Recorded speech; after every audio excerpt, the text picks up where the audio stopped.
ஜெபம் மாபெரும் விளைவை உண்டு பண்ணும்.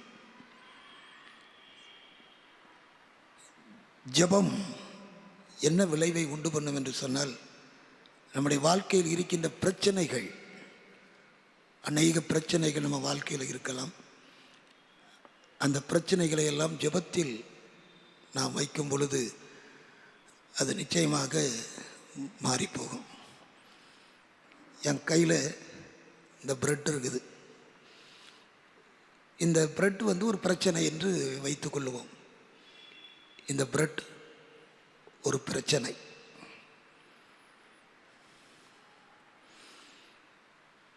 இது ஜெபக்கலசம், கடவுளுடைய கருத்தில் இருக்கின்ற அந்த துருத்தி.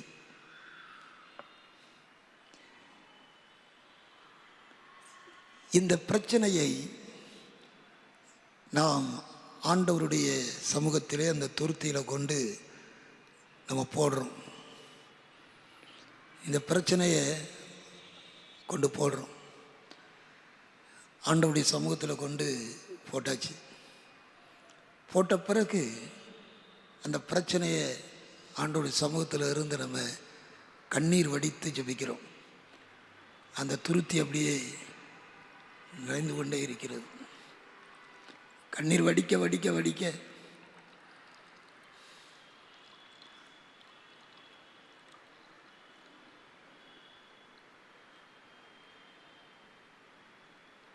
அந்த துருத்திக்குள் போட்டு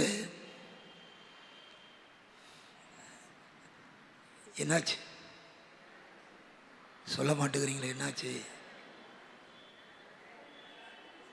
அப்படியே அவளும் பீஸ் பீஸாக போயிட்டு, அந்த பிரச்சனை அப்படியே பீஸ் பீஸாக போயிட்டு, அந்த பிரச்சனை இனி நம்ம நினைச்ச முடியாது, பார்க்க முடியாது.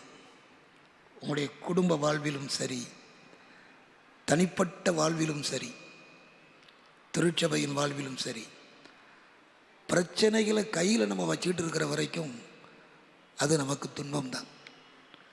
மீண்டும் சொல்லுகிறேன், பிரச்சனையை நம்ம கையில் வச்சுட்டு இருக்கிற வரைக்கும் அது நமக்கு பிரச்சனை தான், துன்பம்தான். ஆனால் ஜெபம் என்கின்ற இந்த துருத்தியிலே அந்த பிரச்சனையை கொண்டு போட்டு நம்முடைய கண்ணீரின் ஜெபத்தினால் அதை நிரப்பும் பொழுது ஆண்டவர் அந்த கண்ணீரின் ஜெபத்தை கேட்டு நமக்கு நிச்சயமாக அந்த பிரச்சனையை சால்வ் பண்ணி கொடுத்துறார். என் கண்ணீர்கள் எல்லாம் உங்களுடைய துருத்தியில் சொல்ல மாட்டேங்கிறீங்களே, துருத்தியில் அளவோ இருக்கிறது. ஆகவே பிரச்சனையை குறித்து நீங்கள் கவலைப்பட வேண்டாம். ஜெபம் என்கின்ற அந்த ஜெப கலசத்திலே, அந்த துருத்தியிலே, கடவுளுடைய சமூகத்திலே நீங்கள் கொடுத்து கண்ணீரின் ஜெபத்தினால் அதை நீங்கள் அந்த துருத்தியை நிறைக்கும் பொழுது அது அப்படியே பசுமையாக அப்படியே மாறிப்போகும், பசுமையாக மாறிப்போகும். ஆண்டவர் அற்புதம் செய்வார். நான் ஆண்டவருக்கு நன்றி சொல்கிறேன். ஜெபிப்பது கடவுள் நமக்கு தந்த ஒரு மாபெரும் பாக்கியம். வேதத்திலே இயேசு ஜெபித்தார், வனாந்தரமான ஒரு இடத்தில் போய் ஜெபித்தார். அவர் அதிக இருட்டோடே அதிகாலையில் எழுந்து புறப்பட்டு போனார். தனித்து இருந்து ஜெபித்தார். இப்படியெல்லாம் வேதத்தில் பல இடங்களிலே நாம் படிக்கின்றோம். சுவிசேஷகர்கள் அதை தெளிவாக எழுதுகிறார்கள்.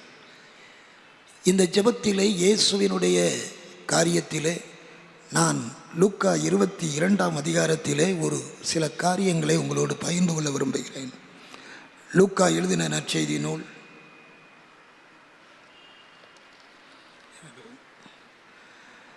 22வது அதிகாரம்.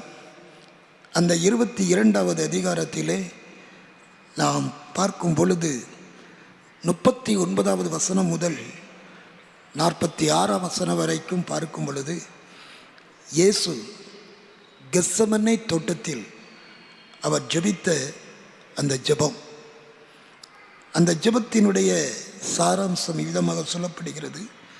42வது வசனத்திலே, பிதாவே, உமக்கு சித்தமானால் இந்த பாத்திரம் என்னை விட்டு நீங்கும்படி செய்யும், ஆயினும் என்னுடைய சித்தத்தின்படி அல்ல, உம்முடைய சித்தத்தின்படி ஆக கடவது என்று ஜெபம் பண்ணினார். பிதாவே, உமக்கு சித்தமானால் இந்த பாத்திரம் என்னை விட்டு நீங்கும்படி செய்யும். ஆயினும் என்னுடைய சித்தத்தின்படி அல்ல, உம்முடைய சித்தத்தின்படியே ஆக கடவது என்று இயேசு ஜெபம் பண்ணினார். அப்படி அவர் ஜெபம் பண்ணும் பொழுது நடந்த காரியம் சொல்லப்பட்டிருக்கிறது. 43வது வசனத்தில், வானத்திலிருந்து ஒரு தூதன் தோன்றி அவரை பலப்படுத்தினார். அடுத்து 44வது வசனம் சொல்லுகிறது, அவர் மிகவும் வியாகுலப்பட்ட அதிக ஊக்கத்தோடு ஜெபம் பண்ணினார். அவருடைய வேர்வை இரத்தத்தின் பெருந்துளிகளாய் தரையிலே விழுந்தது. அவர் ஜெபம் பண்ணி முடித்தார். அன்புக்குரியவர்களே, இந்த ஜெபத்திலே என்னுடைய சித்தம் அல்ல, உம்முடைய சித்தம் ஆகட்டும், என்னுடைய சித்தத்தின்படி அல்ல, உம்முடைய சித்தத்தின்படி ஆக கடவது என்று இயேசு ஜெபம் பண்ணினார். என்ன பிரச்சனை இந்த ஜெபத்திலே உள்ளடங்கியிருக்கின்றது? இயேசுவினுடைய சிலுவை மரணம் அங்கே உள்ளே இருக்கிறது. இயேசுவுக்கு தெரியும், நாளைய தினம் வெள்ளிக்கிழமை நம்மளை சிலுவையில் பிடிச்சு அடிக்க போகிறாங்க. சிலுவை மரணம் எவ்வளவு கொடியது என்பது அவருக்கு தெரியும். சிலுவை மரணம் எவ்வளவு பிரச்சனைக்குரியது என்பது அவருக்கு தெரியும். சொல்ல முடியாத வேதனை, சொல்ல முடியாத துயரம், சொல்ல முடியாத தவிப்பு, சொல்ல முடியாத பாரங்கள், சரீர பாடுகள், வேதனைகள்.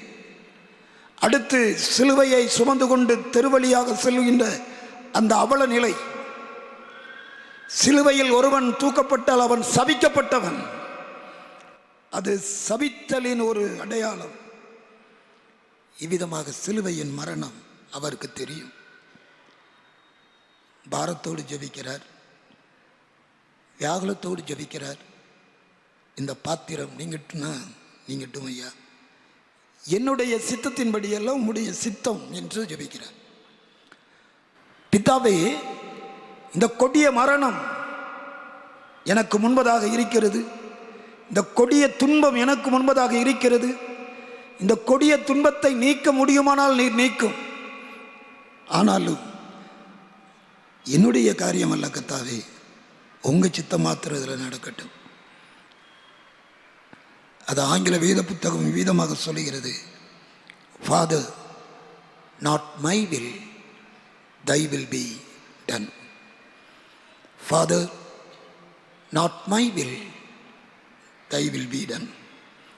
என் சித்தம் அல்ல, உம் சித்தம்.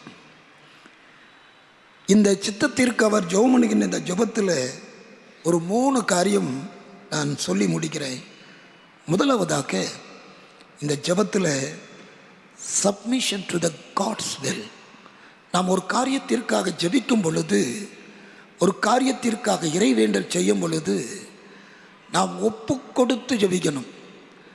கடவுளே, இது உமக்கு சித்தமானால் நடக்கட்டும், இல்லை என்று சொன்னால் அது எதுவாக இருந்தாலும் நான் ஏற்றுக்கொள்வதற்கு தயாராக இருக்கிறேன் என்று நாம் அதை அறிக்கை செய்ய வேண்டும். Submission to the God's will. கடவுளின் சித்தத்திற்கு ஒப்பு கொடுத்து ஜெபிக்கணும். சப்மிஷன், சப்மிஷன் அப்படிங்கிற அந்த வேர்டு ஈல்டிங் என்று ஆங்கில டிக்ஷனரியில் எழுதப்பட்டிருக்கிறது. ஈல்டிங், ஒப்பு கொடுப்பது. ஒரு நாள் நான் பேருந்து நிலையத்திலே பேருந்துக்காக காத்து நின்றேன். அந்த பேருந்து நிலையத்திலே ஒருவன் கரும்புச்சார் புனிந்து கொண்டிருந்தான். கரும்புகளை எல்லாம் அவன் அழகா நீல கரும்பு எடுத்து கட் பண்ணிக்கிட்டே இருந்தான். அதன் தோள்களை எல்லாம் நீக்கினான். அந்த கரும்பு அவன் துண்டு துண்டாக வெட்டிய பிறகு அங்கே இருந்த மிஷின்குள்ளே கொடுத்தான். அந்த மிஷின் ஓட ஆரம்பித்தது. அந்த துண்டுகளை அது கிரைண்ட் பண்ண ஆரம்பிச்சது, அப்படியே அதை அரைக்க ஆரம்பிச்சது. அதிலிருந்து சுவையான நீர் வந்தது. அவன் சும்மா விடலை. அந்த கரும்பு சக்கையை மீண்டும் மீண்டும் மடித்து மடித்து மடித்து மடித்து கொடுத்து கடைசியில் அது தூள் தூளாக போகிற வரைக்கும் அதை அரைத்து போட்டான். நான் அப்பிதமாக அதை பார்த்து கொண்டிருக்கும் பொழுது கடவுள் என்னோடு பேசின காரியம், ஒரு மனிதன் கடவுளின் சித்தத்திற்கு எந்த ஒரு கேள்வியும் கேட்காதபடி, கடவுளின் சித்தத்திற்கு எந்த ஒரு சாக்கு போக்கும் சொல்லாதபடி அப்படியே அதை ஏற்றுக்கொள்வது கடவுளின் சித்தம். ஒப்புக்கொடுப்பது என்பதை ஆண்டவர் அங்கே உணர்த்தினார். Submission to the God's will without asking any excuse, without asking any question, we submit ourselves to God. எந்த ஒரு சாக்கு போக்கும் சொல்லாமல், எந்த ஒரு கேள்வியும் கேட்காமல் கடவுளுடைய சமூகத்திலே ஜெபிக்கும் பொழுது கடவுளின் சித்தத்திற்கு ஒப்பு கொடுக்க வேண்டும். இரண்டாவதாக, இந்த ஜெபம் கற்றுக் கொடுக்கின்ற இன்னும் ஒரு உண்மை, service to the God's will. சேவை, ஒப்புக்கொடுத்தல் மட்டுமல்ல, சேவையை அது உள்ளடக்கியிருக்கிறது. என்ன சேவை? அகில உலக மக்களின் பாவங்களை நிவர்த்தி செய்வதற்கு கிறிஸ்து தன்னை பலியாக வாலண்டியரா சிலுவை மரணத்துக்கு தன்னை ஒப்புக் கொடுக்கிறார். திட்டம், பிதாவின் திட்டம், அதை நிறைவேற்றுவதற்காக வந்தவர் தன்னை முன்னிறுத்துகிறார். அன்புக்குரியவர்களே, ஜெபிக்கின்ற நாம் பல நேரங்களிலே நாம் சேவை மனப்பான்மையோடு அகில உலக மக்களின் இரட்சிப்புக்காக கிறிஸ்து அந்த சிலுவை மரணத்தை அவர் ஒரு சேவையாக தன் வாழ்க்கையில் ஏற்றுக்கொண்டார். ஆகவே அந்த சித்தம், பிதாவின் சித்தத்திற்கு ஒப்பு கொடுத்ததின் காரியத்தின் மட்டுமல்ல, service to the God's will, சேவை செய்வதிலும் அடங்கியிருக்கிறது. மூன்றாவதாக, இந்த ஜெபத்திலே தியாகம் அடங்கியிருக்கின்றது. நல்லவனுக்காக ஒருவன் மரிக்க துணிவான். நீங்களும் நானும் பாவியாக இருந்த பொழுது கிறிஸ்து நமக்காக மரித்தாரே. நல்லவனுக்காக ஒருவன் மரிக்க துணிவான். நீங்களும் நானும் பாவியாக இருந்த பொழுது கிறிஸ்து நமக்காக மரித்தாரே. Sacrifice to the God's will.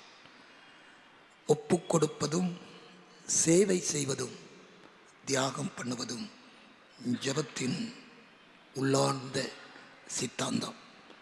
அப்படி செய்யும் பொழுது அந்த ஜெபத்தின் விளைவு மாபெரும் அதிசயத்தையும் அற்புதத்தையும் கொண்டு வரும். இந்த 12 மணி நேர ஜெபத்திலே நம்மை ஒப்பு கொடுத்திருக்கிறோம். கடவுளின் பணிக்காக நம்மை அர்ப்பணித்திருக்கிறோம். கடவுளின் பணிக்காக தியாகம் செய்வதற்கு நம்மை நாமே தயார் செய்திருக்கிறோம்.